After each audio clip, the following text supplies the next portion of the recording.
Assalamualaikum warahmatullahi wabarakatuh. Halo, apa kabar teman-teman hari ini? Alhamdulillah. Pasmi doakan mudah-mudahan teman-teman senantiasa berada dalam lindungan Allah Subhanahu wa taala serta diberikan kemudahan untuk menjalankan segala aktivitas di rumah. Tentunya tiada henti-hentinya kita berdoa bersama agar pandemi ini segera selesai dan kita semua bisa kembali belajar bersama di sekolah.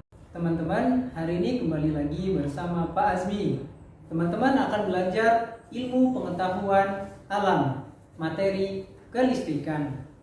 Nah, sebelum kita belajar, ada beberapa kesepakatan yang harus teman-teman jalankan seperti biasanya. Yang pertama adalah niatkan belajarmu hanya karena Allah.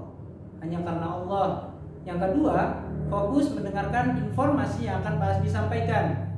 Kemudian yang ketiga, teman-teman tidak memotong bagian-bagian tertentu sehingga teman-teman tidak tertinggal informasi yang akan Pak Azmi sampaikan. Kesepakatan yang keempat adalah teman-teman silakan menyiapkan alat tulis dan penanya serta mencatat poin-poin penting yang Pak Azmi sampaikan. Baik teman-teman, harapan Pak Azmi teman-teman dapat mengikuti kesepakatan yang telah Pak Azmi sampaikan. Oke, selanjutnya kita masuk ke pembelajaran. Tahukah teman-teman, kira-kira apa yang terjadi jika hingga saat ini belum ditemukan listrik? Loh, kok gelap? Tolong dong hidupin lampunya. Alhamdulillah, hidup kembali.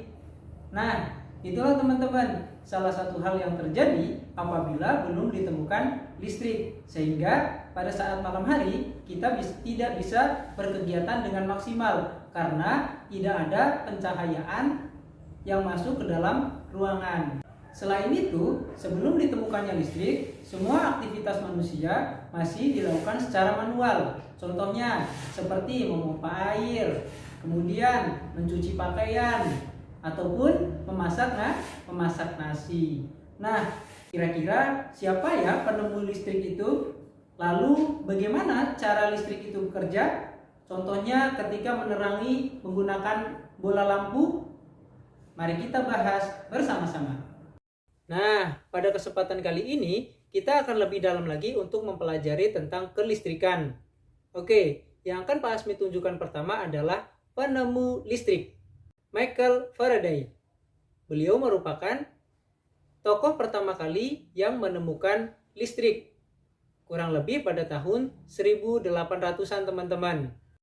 Nah, selanjutnya kita akan mempelajari tentang rangkaian listrik teman-teman.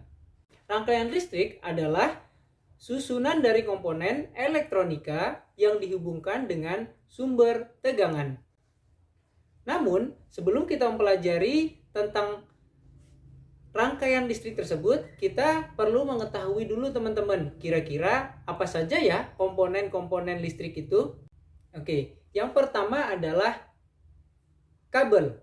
Kabel berfungsi untuk menghantarkan arus listrik. Nah, selanjutnya adalah batu baterai.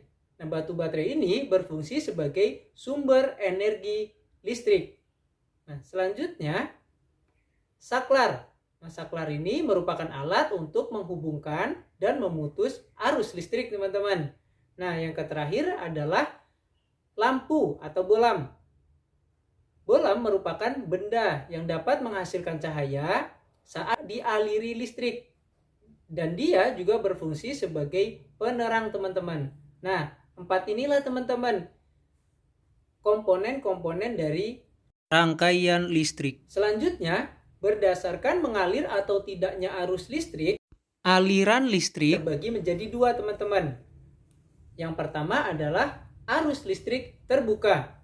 Arus listrik terbuka ini merupakan rangkaian yang tidak dapat mengalirkan arus listrik karena jalur arus terputus atau tidak terhubung. Arus tertutup. Nah, arus tertutup merupakan rangkaian listrik yang dapat mengalirkan arus listrik karena jalur arus terhubung, teman-teman. Nah, contohnya seperti di samping ini. Jadi, arus listrik hanya dapat mengalir pada rangkaian listrik tertutup. Oke, berikutnya berdasarkan susunannya rangkaian listrik dibagi menjadi dua, teman-teman. Ada yang rangkaian seri dan ada juga yang rangkaian paralel.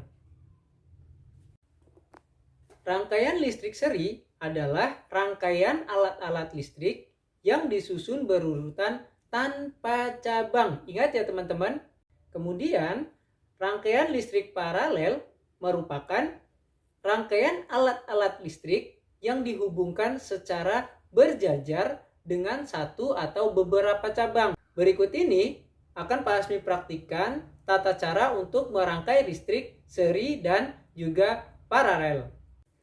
Oke teman-teman, sekarang Pak Hasmi akan mempraktikkan cara merangkai rangkaian listrik seri dan juga paralel.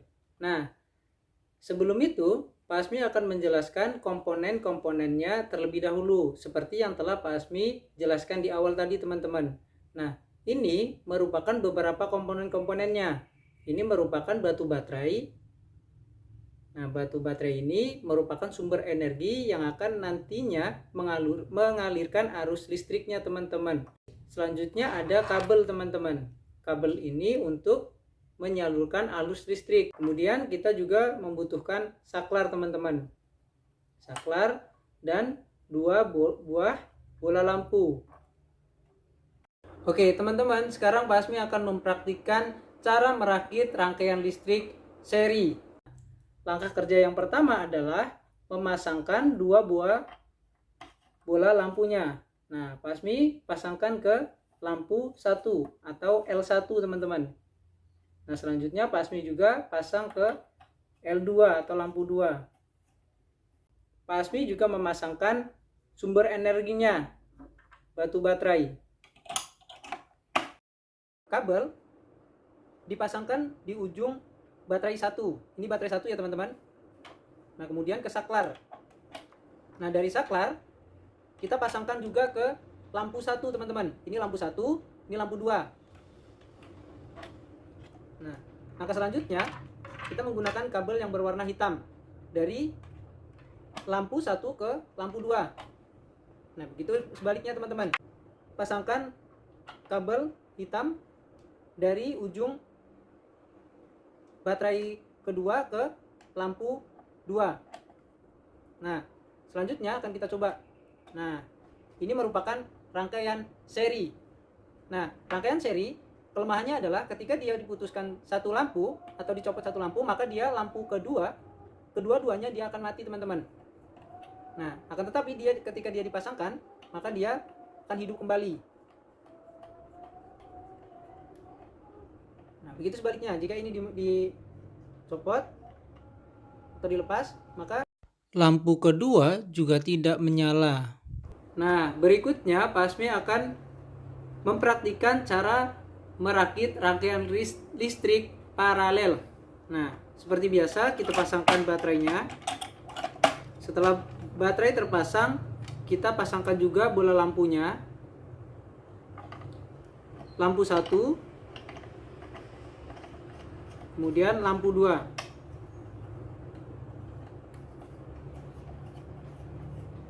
Nah, setelahnya kita pasangkan kabel dari ujung baterai 1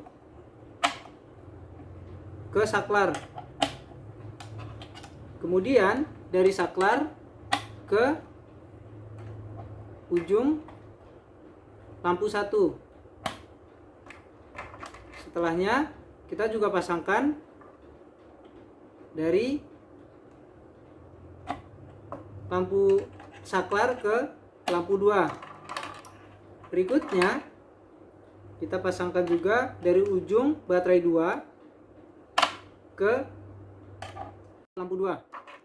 Kemudian kita pasangkan dari lampu 2 ke lampu 1. Nah, ini hasil dari rangkaian listrik paralel. Nah, kelebihannya adalah ketika kita buka salah satu lampu, nah, maka lampu yang lain masih menyala.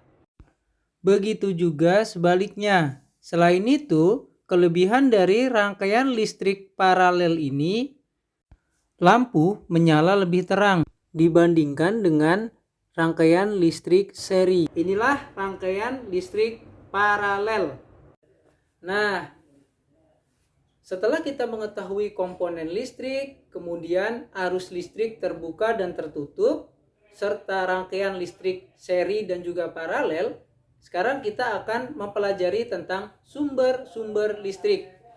Sumber listrik adalah alat listrik yang dapat menghasilkan arus listrik atau energi listrik. Adapun sumber-sumber listrik itu, yang pertama yakni ada batu baterai, seperti yang telah kita gunakan praktik tadi teman-teman. Kemudian dinamo merupakan generator listrik yang dapat menghasilkan arus listrik teman-teman. Selanjutnya ada akumulator atau aki. Aki merupakan sebuah alat yang dapat menyimpan energi sehingga dia juga dapat mengalirkan listrik teman-teman. Dan yang terakhir adalah generator. Nah, generator merupakan mesin yang digunakan untuk menghasilkan energi listrik dari sumber energi mekanik. Nah, teman-teman, jadi dapat kita simpulkan penemuan listrik ini sangat penting teman-teman, dan begitu juga kebermanfaatannya untuk kita semua. Namun, meskipun listrik telah ditemukan, tidak berarti kita semena-mena dalam menggunakan. Artinya, kita tidak boleh boros dalam penggunaan listrik. Seperti yang Allah jelaskan dalam isi kandungan surah Al-Isra ayat 27, yang artinya sesungguhnya orang-orang yang pemboros itu adalah saudara-saudara setan, dan setan itu sangat kufur kepada Tuhannya. Nah, adapun beberapa kegiatan untuk menghemat listrik diantaranya yaitu mencabut kabel atau peralatan elektronik dari saklar ketika sedang tidak digunakan teman-teman. Pakailah lampu seperlunya saja. Nah, selanjutnya memakai mesin cuci sesuai kebutuhan. Mematikan alat elektronik yang tidak perlu saat hendak tidur. Serta batasi penggunaan kulkas. Nah, ini teman-teman, beberapa kegiatan untuk penghematan listrik. Selain itu, teman-teman juga dapat mengikuti kampanye Earth Hour, di mana kampanye ini bertujuan untuk melakukan penghematan energi yang kita gunakan setiap harinya. Kegiatan tersebut dilaksanakan sekali dalam setahun, tepatnya di hari Sabtu terakhir bulan Maret. Alhamdulillah, itu tadi teman-teman penjelasan tentang materi rangkaian listrik. Teman-teman telah mengetahui siapa penemu listrik, kemudian komponen-komponen listrik, selanjutnya rangkaian listrik dari seri dan juga paralel, dan juga teman-teman telah mengetahui apa saja sumber-sumber listrik. Nah, Pak Asmi harapkan teman-teman dapat memahami apa yang telah Pak Asmi jelaskan. Selain itu, teman-teman dapat menuntaskan penugasan yang akan Pak Asmi berikan. Oke, Pak Asmi tutup untuk pembelajaran kita pada hari ini dengan mengucapkan wabillahi taufiq wal hidayah. Wassalamualaikum warahmatullahi wabarakatuh.